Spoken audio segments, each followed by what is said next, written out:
Please note, the following story may contain graphic or otherwise disturbing content. Viewer discretion is recommended.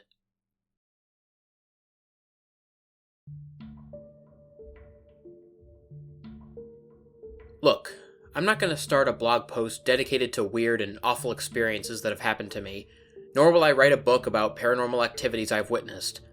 In truth, my life has been pretty mundane up until this point. I mean, I won't lie to you guys. Sure, I'm superstitious and religious, but that belief is based purely on faith, not evidence.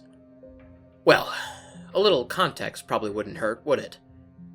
I live at the end of a rather small neighborhood. The woods and a house awaiting purchase are all that exist behind my home, and ahead of it is a rather lifeless street of maybe a half dozen houses. I swear to you, the homeowners of said places are almost never there, but I suppose that's what a 9-to-5 job does to an adult. Truthfully, I find the barren landscape calming and soothing for the most part. There's a strange feeling of comfort that comes with limited isolation, and that's as best as I can describe it, really. There was, however, one night in particular that shook things up a bit, for lack of better words. Now, for a night so important to me and the events of this story, I find it odd I can't seem to remember the exact date. For some reason, I found myself up until almost midnight. My parents were tired, and, of course, told me not to stay up too late. Furthermore, I remember them asking me to take the dogs out before I went to bed. I was much obliged to do so in return for staying up late, so I promised I would. After watching a bit of Netflix, my eyes wandered down to the clock within the TV box. It had been almost an hour since my parents had gone to bed. I rubbed my eyes and felt a bit tired myself, so I grabbed my dog's leashes and took them outside to walk. I walked down the long gravel driveway and stepped into the street. I let my flashlight illuminate the road in front of me and continued down the path, allowing the dogs to finish their business. Once they were finished, I turned to go back to the house, but I stopped dead in my tracks once my light hit a certain area of the road. Just a few feet in front of me sat a lump on the ground I hadn't seen before. I had to restrain my dogs with quite a bit of strength, as they seemed to notice it as well and attempted to reach it. I decided that I would bring them into the house and then go back out so I could see what the lump had been. As I approached it a second time, I bent down at the knees and let the light hit it. That was when a knot turned in my stomach. It was a frog, a baby frog at that, laying belly up. Several thoughts ran through my head. One, the frog was still there. What I mean is, upon viewing it, I suspected a predator had killed it. However, the frog was still on the road, dead. Not a single part of it was eaten. However, the stomach was slit down the middle, and the intestines sat beside the amphibian. The animal's eyes seemed to have been removed as well. Maybe this wouldn't have seemed so odd if it weren't for the size of the creature. It was so small in size that such injuries seemed intentional. I shuddered a bit, and then decided to go back inside, having had enough of this mess before me. I made sure to lock the doors that night. Don't ask me why. I guess I just felt I had to. When I went outside the next morning to go to school, I went to the spot where I had seen the dead frog. There was nothing there. Assuming that whatever had killed it cleaned up the remains, I walked to the bus stop. On the way there, I kept my eyes peeled for any other dead animals on the road, but there were none. When I got home from school, I decided that I would ask my mom about what I had seen. Perhaps she would have an explanation that I hadn't previously considered. After listening to my story intently, she suggested that maybe a neighbor's cat had been the cause of it all. I nodded my head and accepted her answer. It would make sense. After all, I've heard of cats randomly killing small creatures all the time. That night, and the next few nights that followed, I saw the frogs on the road again, always in close proximity to my home. This still unnerved me, but I didn't pay much mind to it. I simply ignored the bodies and walked my dogs as normal. That was, until one morning in particular. Another day of school had arrived, and I did my normal daily routine. I got up, showered, got dressed, ate breakfast, and brushed my teeth. I exited the house, ready to go to the bus stop. I walked down the driveway as always, and then I stumbled back. Right in front of me was a squirrel, completely snapped in half. The two pieces of its body that had been disconnected were perfectly symmetrical. It sat in a pool of its own blood, an expression of shock and horror etched onto its face. I gagged and quickly ran past the body. I pulled out my phone and texted my mom, explaining to her that there was a mutilated squirrel directly in front of our driveway. I quickened my pace and arrived at the bus, where I then got a response from her. She said that she would check it out. After waiting a few minutes, she texted me again, asking me where I had seen it. I stared at her text in disbelief, unsure how she could possibly miss such a sight. I described exactly where it was, and then waited a few more minutes. Again, she responded, and my eyes widened at what she said. Where I had seen the animal morbidly attacked and bloodied, she saw nothing. Chills ran down my spine, and I was genuinely shaken to my core. I tried asking a few of my school friends if they had experienced anything similar to what I had. None of them had any idea what I was talking about. Much to my surprise, the nights after that seemed to calm down. I didn't see any more frogs or animals on the road, nor did I see any on my way to school. It almost seemed as if the strange anomaly had stopped on its own over time, and for that I was thankful. There was a strange period of time where nothing happened at all. Looking back, I was foolish to think it had ended there. No, I should have known all along. It wasn't the end of the storm, but the calm before it. This peace I experienced came to an abrupt end just 2 weeks ago, on a night that seemed just like every other. My father had been the one to take the dogs out this time, because I was busy walking towards the mailbox. I had neglected my duties to get the mail earlier in the day, so now I had to get it at around 12 due to my procrastination. I grunted in annoyance at the fact that I wasn't allowed to go to bed until I got this chore done, but I accepted it. I had brought it upon myself after all. I had started walking at a slow pace, but sped up as I went along. There were woods to both sides of me because of how the roads are positioned, and I was slightly creeped out by a feeling of being watched from within the branches of the enormous trees. The streetlights had already shut off, and I was relying on my dim phone light to find my way, since my dad was using the flashlight to walk the dogs back at home. My entire body felt tense as adrenaline rushed through me, ready to burst into a sprint at any given noise.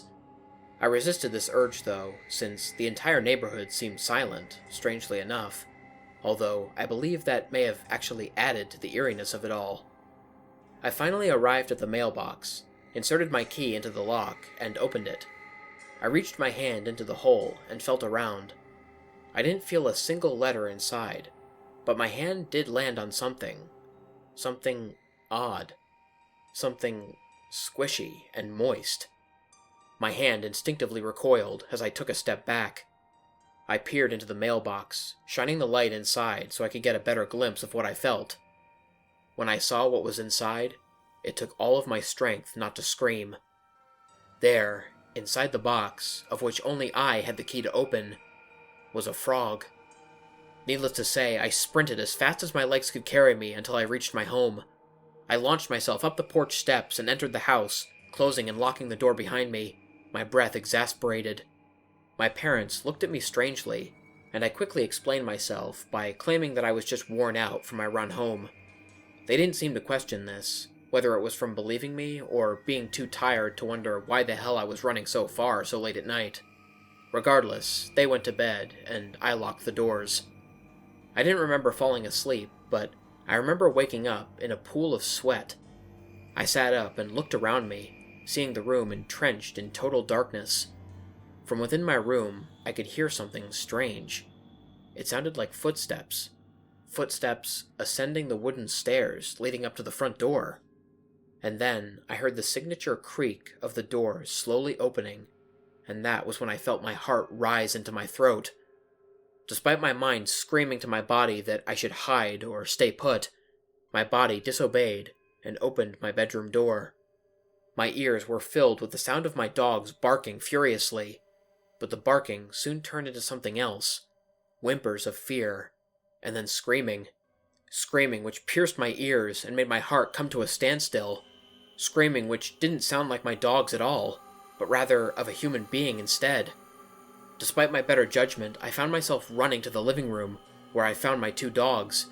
Battered and bruised, with cuts and scrapes all around them, they sat in place, seemingly unable to move. I could see their mouths open, and their throats emitted the same human scream of utter agony and despair that they had earlier. My feet trudged across the carpet, methodically making my way towards them. They screamed louder and more violently the closer I approached them, until I heard a crack. Their bottom jaws unhinged, revealing a gigantic maw.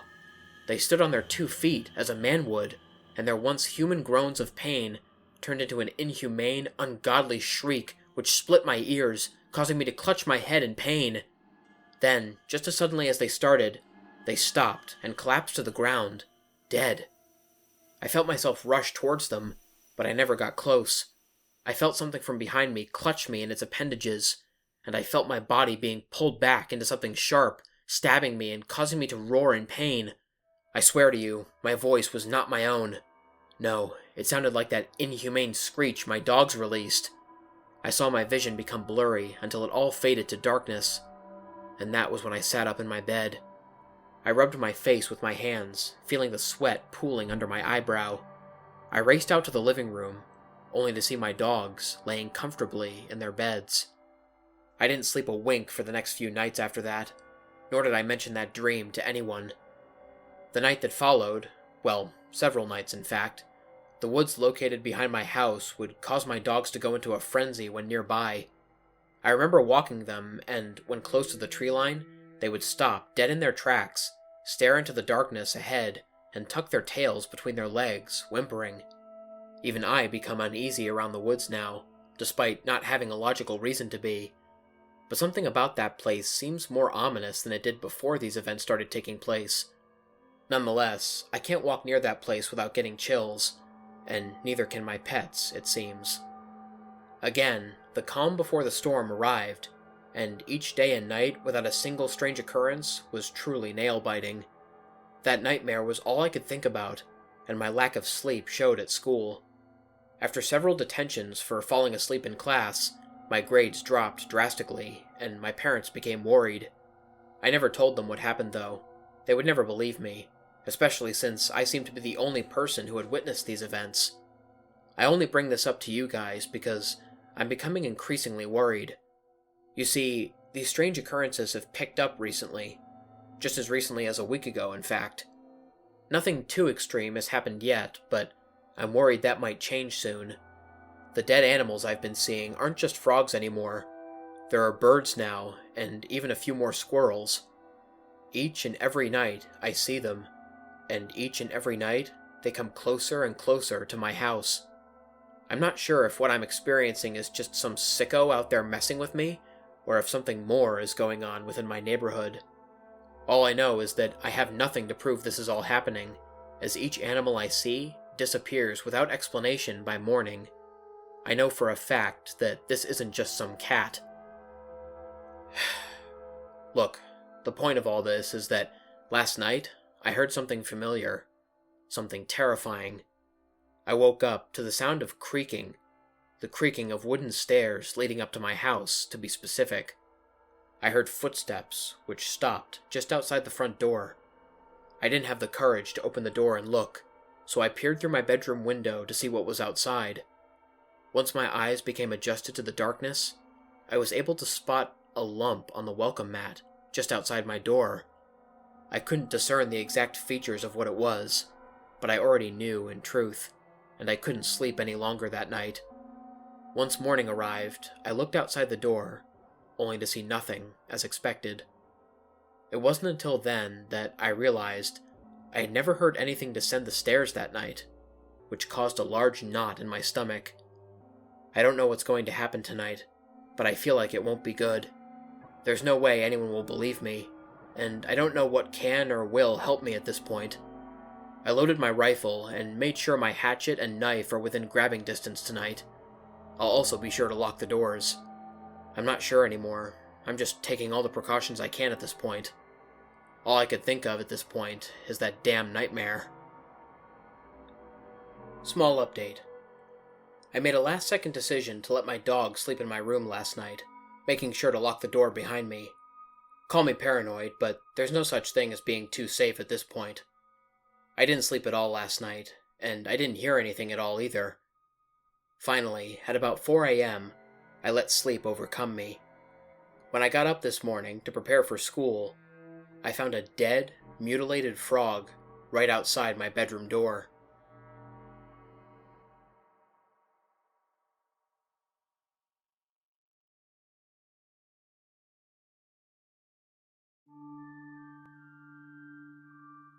What's up, everybody? Lone Wolf here. I hope you guys enjoyed listening to tonight's video. In case anyone is interested, all of the various elements used in this video, including pictures, music, sound effects, and stories, will be linked in the description below. Anyways, if you guys enjoyed the video, please feel free to like, share, and subscribe if you haven't already. Also, click the bell for notifications so you don't miss a new video. If anybody has any personal stories or story recommendations for me, or any advice to help improve the channel, there will be links to all of my social media platforms in the description. I'm mostly active on Twitter and on Instagram, but I also have an email, a Discord server, and a TikTok account that you can message me on as well. Until next time, stay spooky. And remember, the hunt begins when the moon is full.